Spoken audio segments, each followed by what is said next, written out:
Bienvenue à l'émission spéciale La Russie pour les nuls. Ce soir, mes spécialistes et moi-même, Bianca Giroux, essaierons de vous en apprendre un peu plus sur le pays le plus vaste du monde, la Russie.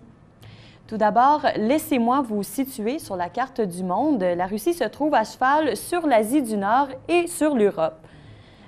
Le territoire s'étend d'ouest en est, de Kaliningrad à Vladivostok, sur plus de 9000 km pour une superficie de 17 millions de kilomètres carrés. Et la Russie compte 9 fuseaux horaires. Elle est caractérisée par un climat continental avec des milieux froids et hostiles. Mais vous aurez compris que sur un territoire aussi vaste, le climat diffère d'est en ouest et lorsque le soleil se lève d'un côté, il se couche de l'autre. C'est merveilleux. Alors, le littoral de la Russie a une longueur de 37 653 km. Il s'étire essentiellement le long de l'océan Arctique et Pacifique. Plus de 100 000 rivières arrosent la Russie et certaines d'entre elles figurent parmi les plus importantes. Donc, par exemple, la Volga, qui est le plus long fleuve de l'Europe, avec 3 350 km de superficie, et c'est une qui a joué un rôle majeur dans l'histoire du pays. Mais comme il n'y a pas seulement les fleuves et les rivières qui ont marqué l'histoire de la Russie, c'est pourquoi j'ai mes spécialistes aujourd'hui qui vont venir nous parler, entre autres, de la culture, de la politique et de l'économie de ce merveilleux pays. Donc, Elisabeth Daigle, experte dans l'économie de la Russie. Commençons d'abord par expliquer c'est quoi la monnaie qu'on utilise en Russie. La monnaie, ça s'appelle le rouble, comme vous pouvez le voir à l'écran. Donc, le rouble qui a beaucoup baissé par rapport à l'euro depuis le début de l'année 2014 parce que ce qui se passe là-bas avec Poutine qui veut récupérer l'Ukraine, ça fait des tensions et la valeur de leur argent descend. Parlant de Poutine, l'économie est très difficile présentement en Russie et elle est stagnante et elle risque de le rester longtemps à cause des problèmes politiques qui s'y passent. Et d'abord, on va commencer avec les ressources qu'il y a en Russie. Ils réussissent à faire leur argent d'abord avec l'hydrocarbure, qui sont la deuxième puissance mondiale après l'Arabie saoudite par rapport au gaz et au pétrole. Donc, ils ont un grand contrôle sur tout le monde parce que le monde entier a besoin de pétrole toujours, donc ils ont un grand contrôle sur le monde. Ensuite, il y a quelques services qui sont en expansion depuis plusieurs années, les télécommunications, la distribution et la finance. Et sinon, ils ont aussi des matériaux de production comme le charbon, le bois et le diamant. Ensuite de ça, on peut les considérer comme un pays riche. En fait, c'est un pays riche, mais les richesses sont inégalement réparties. On va commencer, je vais vous donner un petit peu d'histoire parce qu'on en a besoin pour situer l'économie présente en Russie. À partir de 1922, c'était le communisme qui a été installé à cause que c'est le début de l'URSS en Russie. Et la libre entreprise, donc, est interdite. Ceux qui en font sont poursuivis en justice. Il n'y a plus personne qui est propriétaire d'une entreprise quelconque. C'est l'État qui a tout et qui redistribue ensuite les biens. Jusqu'en 1991, là où l'URSS s'effondre, les biens recommencent. Donc, ce qui est positif là-dedans, c'est que l'économie de marché recommence sous le modèle occidental, les propriétaires sont de retour, les biens de l'État sont privatisés. Le problème, c'est que le changement de régime a été sauvage et incontrôlé, comparé à l'Occident qui a eu plusieurs décennies pour faire une économie de marché qui a du bon sens. Tandis que ça fait 20 ans même pas que l'URSS est tombée et ils sont supposément considérés comme économie de marché. Donc, ça s'est fait trop rapidement et c'est pourquoi il y a plusieurs problèmes. Les gens croient être plus libres avec le capitalisme qu'avec le communisme où l'État dirige tout, mais le gouvernement démocratique, ça reste des humains qui sont à la tête, qui pensent d'abord à eux et qui passent leur intérêt personnel avant, surtout lorsqu'ils sont corrompus. Parce que la corruption, c'est la vie quotidienne en Russie. Je ne sais pas pourquoi je souris, parce que c'est vraiment pas drôle, mais bon. Je vais vous donner des exemples. Donc, c'est comme si Stephen Harper, en dollars canadiens, Stephen Harper, pour être premier ministre, aurait déboursé de 1 à 5 millions de dollars, à place d'avoir été élu s'il débourse de l'argent. Christelle, tu as des enfants? Oui. Bon. C'est comme si pour envoyer tes enfants à l'école, tu pouvais payer jusqu'à 10 millions de dollars pour qu'ils puissent entrer dans l'école. Ça n'a pas de sens. vous, peut-être, je ne sais pas si vous êtes allé à l'université ou vous avez l'intention d'y aller, mais si c'est le cas en Russie, n'essayez pas parce que vous pouvez, faut que vous ayez voir les directeurs et vous leur donnez des gros pots de vin. Et ensuite, quand vous faites vos examens, vous pouvez payer jusqu'à 10 000 $ par examen pour réussir à le faire. Donc, l'argent fait tourner... Oui, l'argent mène vraiment beaucoup là-bas parce que comme ça, je t'ai dit, ça s'est fait très rapidement, le changement d'économie, et tout le monde est viré-fou parce que ceux qui font ça honnêtement veulent gagner leur argent, mais ceux qui ne veulent pas le faire, ils décident de le faire malhonnêtement, ils vont leur voler, ils cherchent des manières de le dérober. D'ailleurs, des gens qui font ça, qui sont des professionnels, ils s'appellent les raiders noirs. Dans le fond, raiders pour raid, R-A-I-D. Ils font c'est des gangsters professionnels qui sont organisés et qui ont étudié dans les meilleures écoles et tout et tout. Ils font, pour avoir ils peuvent prendre des entreprises, des maisons. Tu vis dans ta maison, il y a quelqu'un tout d'un coup qui dit « Regarde, j'ai le papier, je suis propriétaire de ta maison, va-t'en. » Puis si tu t'opposes à ça, tu vas aller en prison parce que c'est toi qui as tort. Mais ça fait 20 ans, 25 ans, 40 ans que tu vis dans ta maison. Donc, c'est ça qui se passe là-bas. Là, les images qu'on voit en ce moment, c'est ce qui se passe quand quelqu'un vient prendre ta maison. C'est quoi, ça? Exactement. Ça, c'est un commerce qui a été pris par les raiders. Ils ont des cagoules, ils arrivent tout d'un coup, ils sortent tout le monde et ils prennent la place. Ils font qu'est-ce qu'ils veulent avec tout ça. Ils achètent les juges, les hauts fonctionnaires, les contrôleurs fiscaux, la police. Donc, même les policiers ne peuvent pas faire rien. En fait, ils sont achetés, donc ils prennent pour les raiders. Oui, c'est ça, exactement. Les raiders, si je ne me trompe pas, c'est une branche de la mafia russe. Ça se peut. C'est une information que je vais aller rechercher. Non, mais oui, parce que OK, font partie voilà. de la culture.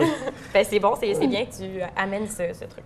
Donc, le taux de criminalité est très haut, si je ne m'abuse, en Russie. Donc, c'est pas un pays qu'on devrait visiter en tant que touriste. Est-ce que c'est un danger pour les touristes ou c'est seulement pour les gens qui habitent là-bas, ces gens-là? C'est vraiment surtout pour ceux qui sont installés là-bas. Côté touristique, j'ai pas assez poussé les recherches, donc je peux pas vous dire si c'est dangereux, mais je crois pas que présentement, côté économie, évidemment, que c'est dangereux pour les touristes. Parfait. Merci beaucoup, Elisabeth, de nous avoir instruit sur le côté économique de la Russie. Après la pause, on revient avec Cristal qui va nous parler de la politique. Avec le nouveau CR-V 2014, vous en avez plus pour votre argent. Calculons. La caméra de recul multi-angle, le téléphone Bluetooth, putain, les sièges avant chauffants. Tout ça pour 0 $. Ça vient de série. Et si je multiplie ça par la valeur de revente, les litres de rangement divisé par la pression barométrique, ça me donne... Le mot soleil! Ça tombe bien! Il se fait aussi avec le toit ouvrant. J'aime ça, moi. Je passe toute ma nuit à ramasser des dents. En plus, je me tape une file d'une demi-heure à la banque pour déposer un chèque. Tu sais qu'avec PhotoCheck d'ING Direct, tu peux déposer un chèque simplement en le prenant en photo. C'est un mythe, ça. Regarde, téléphone intelligent, application, photo. Et voilà. PhotoCheck, croyez-y. Obtenez une prime de 100 $ quand vous ouvrez un compte chèque entrant avec dépôt direct de votre paye. ING Direct, changez d'air bancaire.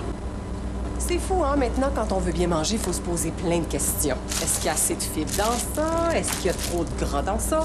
Est-ce qu'on en mange assez? Oh, parfois, on a simplement envie de se faire plaisir et de manger des bonnes charcuteries sans se poser de questions. Olimel choisit avec soin les ingrédients de ses charcuteries Olimel Smart Nature et indique clairement les valeurs nutritives sur l'emballage.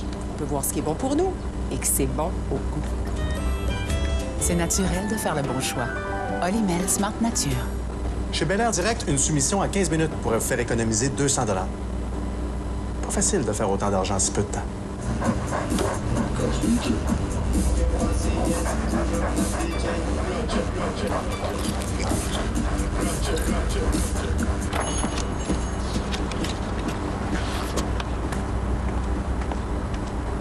C'est plus simple de contacter Bel Air Direct.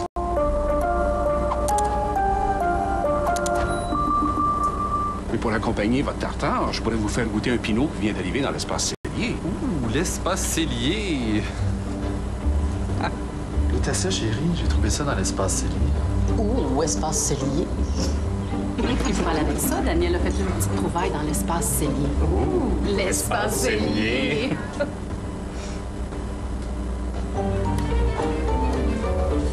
Laissez-vous surprendre par l'espace cellier. C'est plus accessible qu'on pense. En 2002, on a ouvert Chocolat Geneviève Grandbois. C'est là qu'on a rencontré la Banque nationale, qu'on a commencé à travailler ensemble. Puis depuis ce temps-là, 10 ans après, on est toujours partenaires. J'ai un super directeur de compte. Tu sens qu'il est passionné par l'entrepreneuriat. Là, on planifie un plan de croissance, puis il nous appelle. Puis si bientôt, je vais être prêt. En tout cas, je veux vraiment venir entendre ça, savoir ce qu'il y en est. Ils savent travailler avec des entrepreneurs. Ce n'est pas d'hier que nous accompagnons les entrepreneurs d'ici dans leur croissance. Toujours présents pour les entreprises, Banque nationale.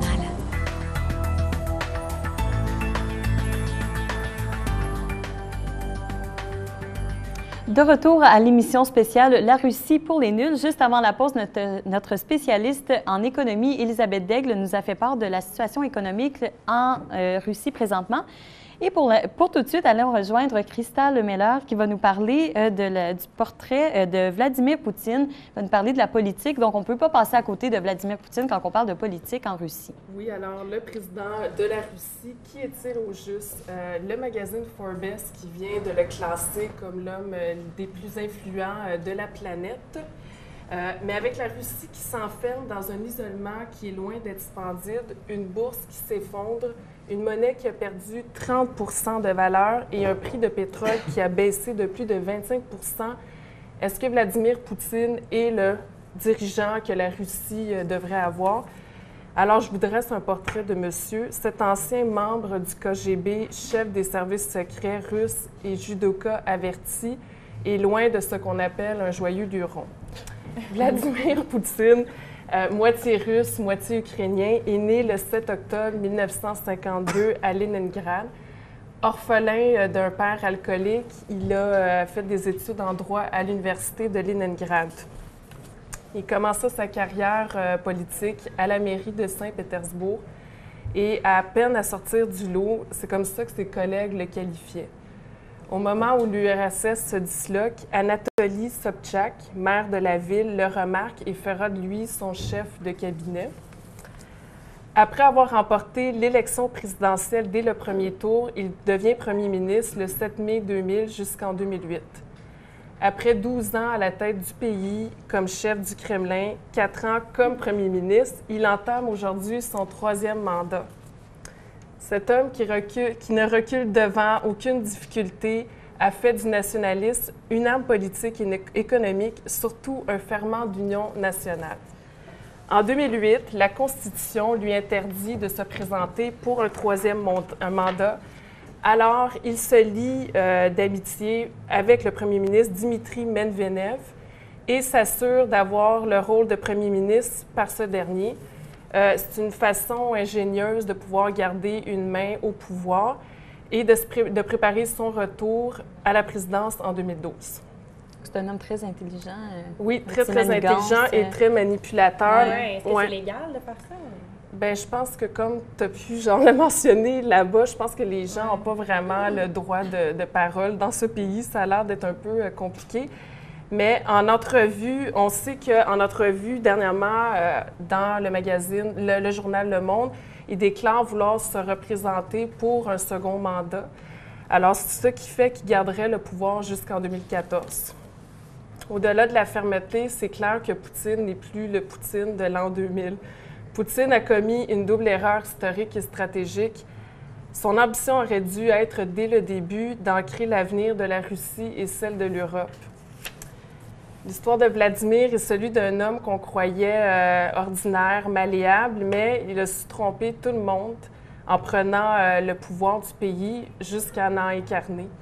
Cet homme redoutable semble se retrouver toujours au milieu de la controverse. On a juste à penser aux derniers Jeux olympiques d'hiver à Sochi, où on boycottait l'homosexualité. On a pu, je pense, voir de nombreuses vidéos et de publicités sur les réseaux sociaux. Puis pour parler de la situation actuelle, on peut voir que le président est pas mal dans l'actualité avec la guerre qu'il aimerait qui se produise entre l'Ukraine et la Russie. Ça a réveillé ses détracteurs. Puis ces derniers jours, on le soupçonne même d'avoir dissimulé 40 milliards de dollars en Russie, ce qui dément. Il dit posséder seulement 179 dollars. Là, il faudrait que je fasse le calcul en euros, c'est combien? et posséder... Dans son compte. Oui, seulement une Lada et un appartement, malgré que le Forbes le classe comme le septième homme le plus riche de la planète. Avec ça, c'est pas très Qui riche. dit la vérité, Oui, hein? c'est ça. Ouais, Je alors, sais pas. c'est une fortune cachée. Il détiendrait, d'après le Forbes, 4,5 du géant gazier Gazprom et au moins 50 de la plus importante société privée d'exportation de pétrole en Russie. Ah, puis il y aurait l'équivalent d'une paire de chaussures dans son Exactement. Et il continue à dire qu'il gagne 2000 € par mois. Sa vie privée n'est pas non plus un long fleuve tranquille. Avec sa femme, il vient de se séparer après 29 ans de mariage de Ludmila Portina. Et je pense qu'on va voir sa photo. Non, c'est sa femme. OK. Mais il aurait une maîtresse, et ça depuis une comprends bonne... pas pourquoi. Mais on voit pas la... Oui, là, on voit son visage. La coquine. Depuis une dizaine d'années, avec qui il aurait eu deux... Ouais. Ouais, elle a une belle bouche. Oui. Bon. Elle t'a plus cute oui, de c'est bas. ça. Mais il aurait eu 2 enfants avec elle, puis les rumeurs ont parti de plus belle quand c'est elle qui portait la torche. Une ancienne gymnaste, j'ai oublié de le mentionner, au dernier jeu de Sochi. Alors, je ne sais pas si elle en est la cause de ce merveilleux divorce, mais bon. Qui sait? Hein? On n'aura jamais la réponse. Je crois avec lui, on n'a pas vraiment les réponses exactes. Oui, ça. Alors, merci beaucoup, Cristal. C'était très intéressant. Mais... Donc là, on a vu un côté plus sombre de la Russie. On voit que les gens qui habitent la Russie, ils sont cachés derrière plein de vérités. Par contre, ils ont une chose à être fiers, c'est leur culture. Et Julio Bonomo, tu viens nous en parler. Oh, déjà? Oui, c'est à ton tour. Ben tiens, Bianca, tu vas tenir des photos. Parfait. Ici, on peut voir le Kremlin, qui est un des monuments le plus reconnus de toute la Russie. C'est un... ici. Ça va? Voilà. Oui, merci Elisabeth.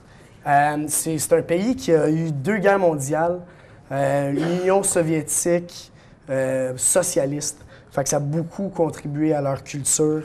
Puis malgré tout, il y a eu beaucoup d'œuvres culturelles qui ont traversé le monde à travers les années. En 91, il y a vraiment eu la fin de non, pas tout de suite, mais c'est pas grave. En 91, il y a vraiment eu la séparation de l'Union soviétique.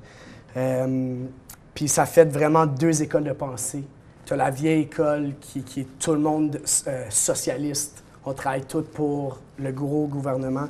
Puis tu as l'autre côté, c'est la nouvelle école, les nouvelles façons de penser, une nouvelle économie de marché. Puis tous ces gens-là cohabitent ensemble en ce moment dans la Russie actuelle. Donc ça fait doit que pas les être... Russes un peu plus vieux, ils ont cette vieille mentalité. Okay. Les jeunes ont un peu une autre mentalité capitaliste. Ils veulent être comme le reste de la planète. On peut changer de photo. Oui. Ici, on parle de le ballet russe, qui est un des œuvres culturelles qui a traversé la planète. On parle de 2 pièces en particulier de Tchaïkovski. On parle du Lac des Cygnes. Il y a eu plusieurs films, plusieurs interprétations à travers la planète. Et Casse-Noisette, qui est un classique, Temps de Noël. Vraiment un sublime, 2 sublimes pièces. On parle de littérature. 2 romanciers qui ont beaucoup influencé beaucoup d'écrivains puis beaucoup de philosophes. Tolstoï avec Guerre et paix, qu'on peut voir le monsieur avec la barbe blanche, et Dostoïevski avec l'Éternel Marie et les démons avec la barbe plus foncée. Ils ont été traduits. Puis Exactement, dans plusieurs langues. Ils ont fait le tour de la planète. Ils ont influencé non seulement des philosophes puis des écrivains russes, mais des philosophes puis des écrivains à travers toute la planète. Oui, parfait. Maintenant, on va parler de l'Union République soviétique, l'URSS, en d'autres mots. Ça a commencé en 1922 jusqu'en 1991, excusez-moi. Ça a constitué de 15 pays. Puis ça a vraiment fait le tour pas mal ça a compris 1/16e de la planète en tant que territoire terrestre. Ça fait 11 fuseaux horaires. Ça faisait 11 fuseaux horaires. Puis ça finit en 1991 à cause de plusieurs éléments. Le shit du pétrole, 2, la guerre froide, le course aux armements contre les États-Unis qui a vraiment contribué à la dissolution de l'URSS. On change d'image.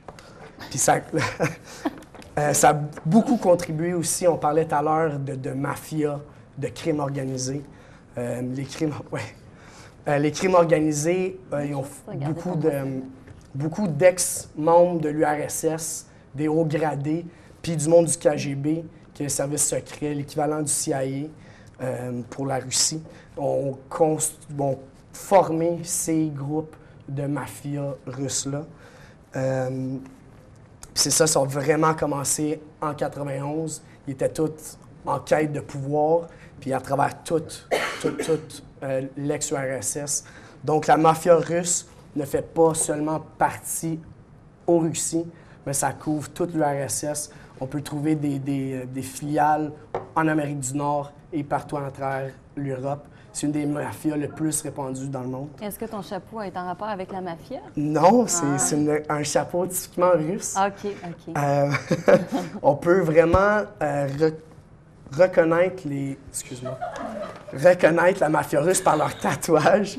C'est des tatouages très basiques, faits avec des aiguilles, des seringues, quelque chose de pas trop sanitaire, puis ça ne donne pas une qualité de tatouage vraiment clair, mais chaque signe, ça représente chaque division de la mafia russe.